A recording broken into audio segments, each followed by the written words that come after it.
This is Nikolai of GlobalSeafoods. We are here putting some delicious sauce on a delicious piece of swordfish from Hawaii. Okay, that marinade right there has olive oil. It has soy sauce, fish sauce, and lemon juice in it. I'm going to add the salt to this. We're going to add some finely ground black pepper. Finely ground is for fish.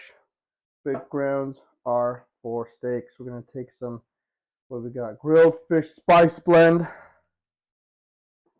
Get that in your palm. Get that all over there. Flip. Some more salt on this side. Get that on there. Now this swordfish comes from Hawaii. It is freshly caught. We had it flown in from Hawaii. So aloha to all of our friends in Hawaii. Hope you guys are doing well with all that sunshine. We are freezing our butts off in Washington State today. We were supposed to have snow.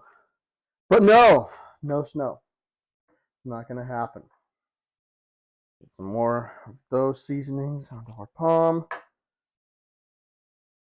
Spread it out nicely on this fillet of swordfish. Ready to go. We just got to put it on the grill. Block ready for this nice, lovely slice of swordfish. So we're going to transfer this bad boy right on there. Let's angle it so we get the whole fish on there. Beautiful. Okay. Once again, we're going to sear it quickly on both sides so that nothing comes out. Okay. We got 30 seconds on one side. We're going to count in our head. We're not going to count out loud. Look at it sizzle. Remember, do not touch the salt block. That thing will stay hot for a long time. You know, most of your pots and pans are designed to cool off quickly. This will not cool off quickly. All right, let's flip it over really quick. Now that we've seared it on one side, sear it on the other. We're going to lock in, make sure we got that even there. Lock in the flavor, and we're going to leave that there to grill on that beautiful block of Himalayan pink salt. Gonna be fantastic. All right, we have that sear on the top, so we cooked on the bottom. We're gonna flip it over. Be very gentle with it, and look at that. Look at that. Starting to get nice and flaky. We're gonna leave it cooking there for some more time. All right, here we go. It is cooked for a couple minutes, about 2, 3, maybe 4 minutes.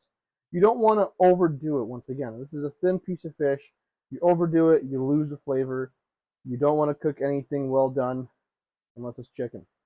All right, so here we go. You can see it's completely done on both sides. Now you gotta be really careful when you pick this up. I'm gonna transfer it to this board here because it might fall apart in our hands. There you are. All right, here we go. We got our swordfish. One thing about swordfish and tuna people ask us all the time is, can you eat it if you are pregnant?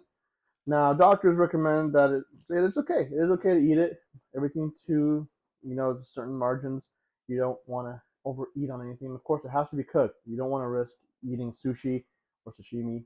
But here we are. We have our swordfish that we did on our salt block. It is good and ready to go.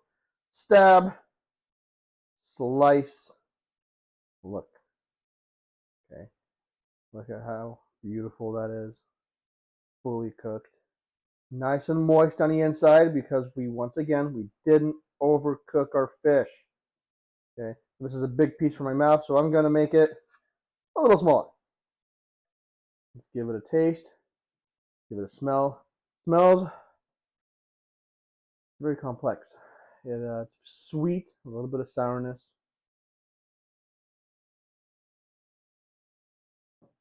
Mm. The combination of the fish sauce and the soy sauce and everything together is beautiful. It's like a little orchestra playing in my mouth. Once again, nice and moist in the middle. Perfect. It's exactly what I wanted. Don't overcook your fish. Once again, this is Nikolai of Global Seafoods. If you like what you saw, hit like, hit follow. We'll see you next time.